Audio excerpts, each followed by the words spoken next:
Galera, nós vamos voltar agora com a nossa aula, com a nossa disciplina de gestão de áreas. Nós vamos entrar num assunto agora, que é o grande entrave das maiorias das produções rurais, que é o custo de produção. Grandes produtores não sabem o seu custo de produção efetivamente. Por exemplo, no mercado do cavalo, nós temos grandes criadores que fazem a criação de cavalos como segunda plano de trabalho. Geralmente eles exercem outra atividade e criam um cavalo. Então eles acabam alocando recursos de outras partes para o mercado dos equinos. No mercado de leite, isso também é de grande evidência porque trabalhamos com pequenos, médios e grandes produtores. Nós temos grandes produtores, pequenos e médios, também no mesmo nível, que não conhecem o seu efetivo lucro ou a sua renda total. A gente vai trabalhar, então, com a teoria dos custos e também com a prática de como funciona e quais são os custos que a gente tem dentro da produção. Primeira coisa, você está gerindo uma propriedade ou a sua vida pessoal. Você tem que fazer algumas perguntas para você. Quando é necessário mudar na vida profissional ou na vida pessoal?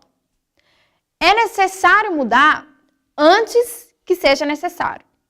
Por quê? Se você não enxergar que você deveria ter feito outra escolha, ou que você deveria ter comprado alguma tecnologia, ou não ter comprado alguma tecnologia, e você fez isso, vai chegar uma hora que você vai estar no seu ponto de estrangulamento. Na sua vida profissional, isso é bem menos evidente que na sua vida pessoal. Por exemplo, a gente vê muitas pessoas reclamando do casamento, né? Ah, eu queria largar, eu não estou feliz, mas não larga. Mas na vida profissional, isso é mais difícil ainda, porque demanda recurso, você não quer ganhar menos, você quer ganhar mais e não consegue. Então, você tem que estar sempre isso na sua cabeça. Quando que é necessário mudar? Quando for necessário mudar, pode ser que seja tarde demais. Então, o objetivo dessa aula é que vocês aprendam os conceitos do custo de produção. Nós temos hoje o produtor rural do terceiro milênio e é com ele que nós vamos trabalhar. O bom administrador não é aquele que resolve todos os problemas, mas sim aqueles que não deixam acontecer. Então, dentro de uma propriedade, nós temos problemas corriqueiros do dia a dia. Por exemplo, quando a gente está trabalhando com os equinos, nós podemos ter um animal que quebra uma cerca, um animal que quebra uma pata, um animal que aparece com uma gripe. E são problemas que não são por má administração, são consequências do dia a dia. Mas nós temos problemas, principalmente os financeiros, que são por má administração.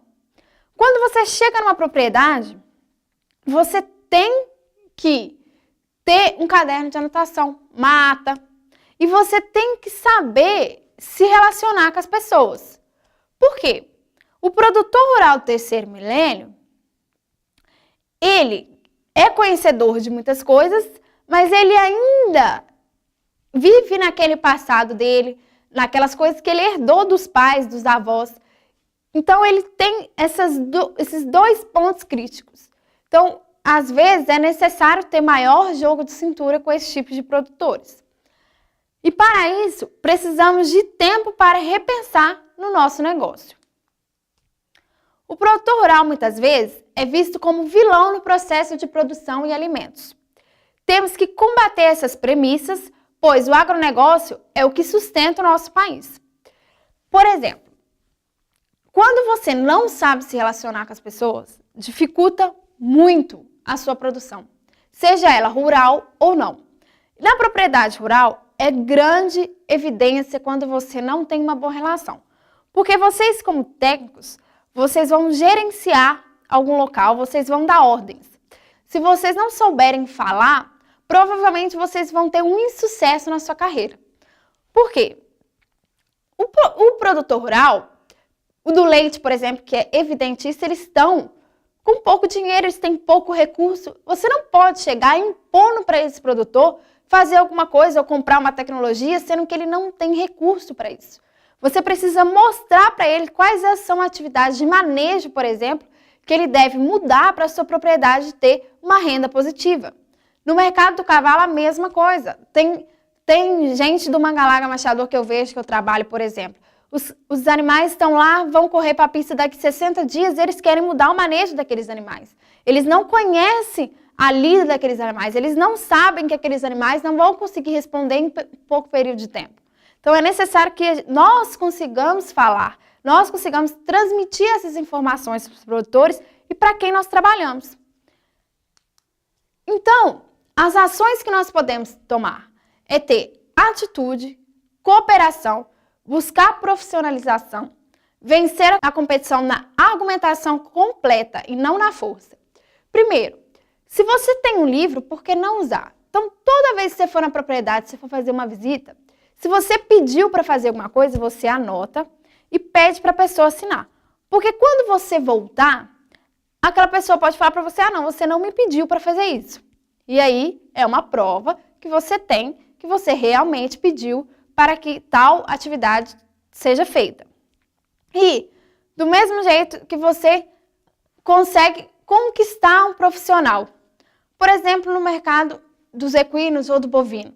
Se você quer mexer com inseminação artificial, por que não profissionalizar o cara que você tem dentro da sua propriedade? Por que não pagar um curso de inseminação para o cara que você já tem lá dentro? Você está conquistando o cara, você está fazendo com que ele suba o ego profissional dele. E isso é muito importante. Quando a gente tem um ego na vida pessoal, a gente transmite isso para a vida profissional. Então, se você pagar uma viagem para o cara fazer o curso, pagar o local para o cara ficar, o cara vai totalmente, positivamente exercer a função dele, porque ele está vendo que você confia nele. E aí a gente vê, muitos profissionais do mercado do cavalo com falta de profissionalismo, não querendo trabalhar, com pouca atitude. Por quê? São pouco motivados. E aí as pessoas, quando vão motivar, dão dinheiro, somente dinheiro. E dinheiro é um recurso que acaba, que como a gente viu, entra em escassez. E aí o que acontece? Hoje eu chego pro cara que monta no meu cavalo todo dia e dou um aumento para ele de R$100. Amanhã, quando chegar amanhã, eu vou ser a melhor patroa para ele. Pô, ela me deu R$100 nesse mês, eu vou poder comprar isso, eu vou poder comprar aquilo. Só quando chegar no outro mês, em vez dele gastar os R$100 que eu dei de aumento para ele, ele vai gastar 200. E aí vai faltar R$100 na renda dele. E aí ele não vai mais levar em consideração aquele aumento que eu dei para ele. Ele vai me achar ruim de novo, ele vai achar que ele está ganhando pouco de novo. Diferente quando você dá algo durável para ele. Por exemplo, chegou no final do ano, eu vou dar uma premiação para o meu funcionário, eu vou lá e dou uma televisão para ele. É um bem durável. Toda vez que ele sentar para assistir televisão, ou algumas vezes, ele vai lembrar que foi com o trabalho dele, com o profissionalismo dele que ele conquistou aquele bem. Então nós temos que pensar nisso, em profissionalizar os nossos funcionários, porque é muito viável a relação positiva que isso tem na nossa produção. Fatores importantes para o sucesso. Você precisa ter pessoas, funcionários e qualidade. Se você tem uma boa equipe de funcionários, com certeza você vai ter um produto de qualidade. Ainda hoje, boa parte dos produtores rurais adota decisões condicionadas apenas à sua experiência, tradição, potencial da região e disponibilidade de recursos financeiros e mão de obra. Então, muitas vezes, a gente vê o modismo, por exemplo, no mercado do cavalo, né? É legal montar assim, ponto final. Tem todo mundo montar assim. E aí chega um cara que não acha legal, que não acha bonito e quer mudar aquilo. A gente falou disso em outras aulas. Por exemplo, o cara que monta no cavalo Mangalaga Machador, muitas vezes o cara inverte, faz com que o animal fique com o pescoço invertido, sendo que ele nem tem o pescoço invertido. Então é importante que haja mudanças, que haja discordâncias para você chegar no equilíbrio. Mas é preciso saber falar e transmitir como serão essas mudanças. Quando a rentabilidade é baixa, o produtor percebe, mas tem dificuldade de quantificar e identificar os pontos de estrangulamento do processo produtivo. Então, se eu chego numa propriedade e ele trabalha com leite de cavalo, por exemplo, e eu perguntar para ele quanto que rende o seu mercado equino, ele não sabe me responder. A gente fala isso rateio de produção. A gente tem que ratear a produção. Ó, o meu mercado equino gera essa renda para mim. O mercado bovino gera essa renda para mim. E eu não posso alocar um recurso de outro para poder satisfazer as necessidades. Porque são duas proporções e produções diferentes. Então é necessário que nós conhecemos isso. Quanto que nós ganhamos e quanto que nós gastamos. Daí a importância de uma boa gestão de custos, que auxilie o produtor na tomada de decisões estratégicas em seu empreendimento. Ou seja, se você chegar em uma propriedade e ela faz fluxo de caixa, o que é fluxo de caixa? O fluxo de caixa é somente o que você sabe que entra e o que sai do seu bolso, ou que entra e que sai do seu caixa. É uma grande vantagem, porque a maioria dos produtores nem isso sabe. Diferente que a gente vai ver mais para frente do que uma análise econômica e uma análise financeira. Mas as grandes propriedades, geralmente nem essas análises se fazem. O cara não conta o salário dele, que ele é o produtor, que ele está lá diariamente. O cara não sabe qual que é a depreciação do local dele. O cara não sabe quanto que um potro gera para ele, ou rende para ele num dia, quanto que ele gasta. Então, ele não consegue fazer um preço tabelado e equilibrado para quando ele vender aquele potro, que ele tenha suprido os seus gastos durante o período que ele ficou dentro da propriedade. Piorou quando o animal é um animal mais velho, né, de 2, 3, 4 anos. Aí que já não se sabe mesmo. A administração, então. Quanto, afinal de contas, custa a implantação de uma estrutura administrativa completa e eficiente? Então, eu vou chegar no local, não tem redondel, quero colocar um redondel. Quanto, afinal de contas, vai me custar aquilo? Quais são os benefícios que vão render? Eu tenho que saber isso. Quanto que, se eu não colocasse o redondel ali e fosse plantar alguma coisa naquele local, quanto que aquilo me renderia? Eu tenho que saber o poder da terra também do local que eu estou utilizando. E quanto precisamos produzir para pagar e termos uma relação de custo e benefício favorável? É o que eu falei. Um termo muito evidente é quando se faz embrião, né? Quantos embriões eu devo realmente produzir para suprir os meus gastos? Qual a relação de custo-benefício que isso me tem dentro da propriedade? Né? Diferente se eu tivesse uma monta natural, ou se eu não fizesse embrião, ou se eu fizesse seminação. Então, esses recursos eu tenho que conhecer para adquirir ou não essa tecnologia. A rentabilidade. Quando se busca, dentro do arcabouço da administração, verificar a rentabilidade e quantificar os centros de gastos de uma atividade produtiva, desenvolve uma análise de custos de produção. Quando eu quero saber quanto que eu ganho, eu tenho que saber quanto que eu gasto. Senão, eu não vou conseguir saber quanto que eu ganho. Porque eu não, por exemplo, produzo 10 litros de leite, vendo 10 litros de leite e ganho o dinheiro dos 10 litros de leite. Para produzir aqueles 10 litros de leite, atrás dele tem outros gastos. E eu preciso conhecer para saber qual que é verdadeiramente a minha rentabilidade. Existem várias finalidades para a determinação do custo dentro de uma empresa rural. Através de critérios gerenciais, que buscam uma maior capacidade gerencial, por meio do suprimento de informações relevantes sobre seus diversos produtos, serviços ou atividades operacionais. Nós temos, eu falei, o software que pode fazer isso, ou nós temos o papel e a caneta, que é simples. Você chega, anota, conta e chega no final do mês e no final do ano contabiliza tudo que você ganhou, o que você gastou. Então, nós temos ferramentas simples e ferramentas mais detalhadas, mas a gente pode fazer perfeitamente isso com qualquer uma das duas. O controle dos custos parciais de cada atividade poderá orientar o gestor dessa empresa da seguinte maneira: mostrar os gastos dos diferentes empreendimentos. Então, é o que eu falei. Se um cara, por exemplo, cria cavalo e é produtor de leite, ele vai saber quanto que cada um ganha e quanto cada um gasta. Possibilita calcular os rendimentos das diversas culturas e criações. Permite a determinação do volume do negócio, indica as melhores épocas para a venda e aquisição de produtos e permite o cálculo do custo de produção. Ou seja, se eu sei quanto que eu ganho e quanto que eu gasto, eu vou saber qual é a época melhor de comercializar o meu produto, se eu vou poder aumentar a produção no outro ano ou não, se eu tenho local suficiente para isso, se eu tenho recurso suficiente para isso, se eu tenho funcionário suficiente para isso.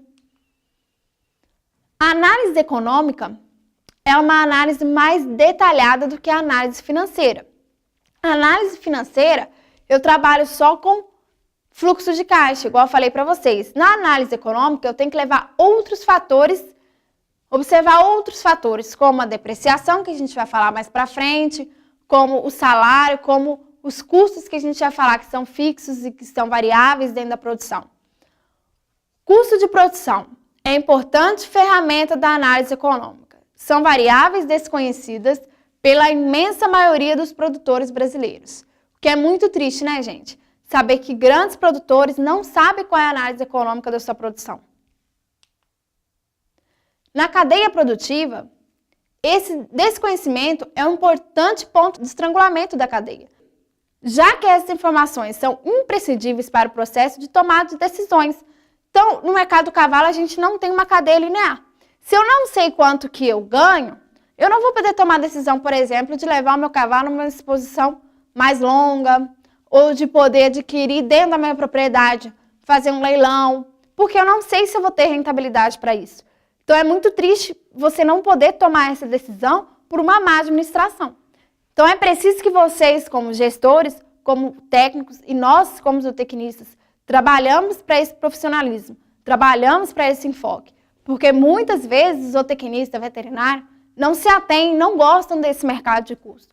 Mas isso é necessário, tanto na vida profissional como pessoal. E é o maior ponto de estrangulamento de qualquer produção. A gestão dentro da propriedade. Cria-se a necessidade da reestruturação na gestão da propriedade quando temos o alto endividamento, a descapitalização, o aumento de custo financeiro, margens de lucros declinantes, escassez ou aumento dos custos de insumos e serviços e falta de crédito. Quando alguma dessas coisas ou todas essas coisas acontecem dentro da propriedade, é aquilo que a gente falou antes. Se você não viu que fosse necessário mudar, quando chega a uma dessa situação, pode ser tarde demais. Pode ser que você não consiga mais se reerguer, porque você está devendo muito, porque não tem, por exemplo, alimentação para os animais, você não vai conseguir trabalhar o suficiente para pagar o que você deve. Então, por isso que é necessário que vocês vejam antes, quando for necessário mudar. O objetivo mais importante dos registros agropecuários em uma empresa rural, sob o ponto de vista da administração, é a avaliação financeira e a determinação de seus lucros e prejuízos durante um determinado período de tempo. Então, a curto prazo, a análise financeira é uma grande ferramenta. Porque se eu sei quanto que está entrando, quanto está saindo do meu bolso, eu sei também os recursos que eu estou tendo dentro da propriedade. Então, para tomada de decisão, eu vou saber qual que é o meu lucro, qual que é o meu prejuízo. Turma, nós vamos parar para um cafezinho aqui na avaliação financeira. Nós vimos, né, como deve se comportar um administrador, um gestor, como que é o produtor do terceiro milênio, quais são as metas e as atitudes que nós devemos tomar. Então, nós vamos parar para um cafezinho e voltaremos nas aulas sobre custos. Até mais!